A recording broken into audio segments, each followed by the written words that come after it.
what people do who are retiree wannabes. They're ready to retire, and what's the first step? When do they sit down with you or start working on this concept of retiring? As soon as possible. Okay.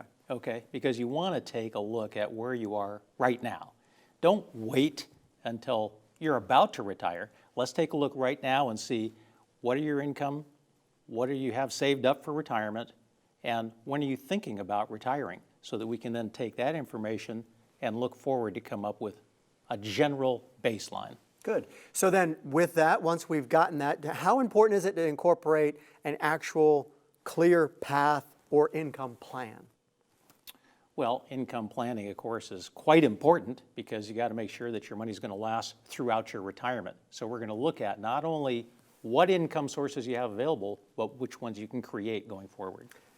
So in doing that, how can people get, because this is the big thing that people, I think, really think about a lot, how can they get confident about how long this money is going to last? Do they need, and I know this may seem like a loaded question, but do they need to actually take the time to map it out and write out a plan to follow, or is it just, I'll take it as it comes? Well, I think you know the answer to that, and that is yes. Let's take a look at the hard numbers, okay? Yeah. And what we do is we take that information that we gathered right away, extrapolate it out. We add some other things like inflation and your longevity to try to get an indication as to where you are now. Here is the brilliant part of all this, the fun part, is we run what-if scenarios. Okay. What if you want to retire a little bit earlier? How does it look? What if you want that second home at the beach? Right. Throw it in there. Right. What impact does that have?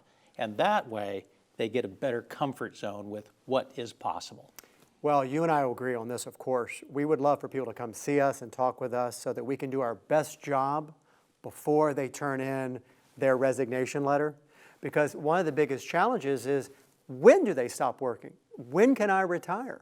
Right? I mean, so they don't know until they get this analysis and look at how long their money's going to last. Well, there's an art and a science, okay? And I just gave you the science part, which we'll crunch the numbers and we'll see what it looks like. Good. I think much more important than that is, because it's quality of life versus quantity, is you have to be in the right mindset. And what do I mean by the right mindset? Is that you have to think about, what am I going to do when that day arrives? Okay, because if you don't have a plan for that, it might not turn out the way you wanted it. If you would like more information about the topics and our guests featured in this series, please visit our website at PlanStrongerTV.com. Also, if you have a question you would like David to answer, please send it to questions@PlanStrongerTV.com.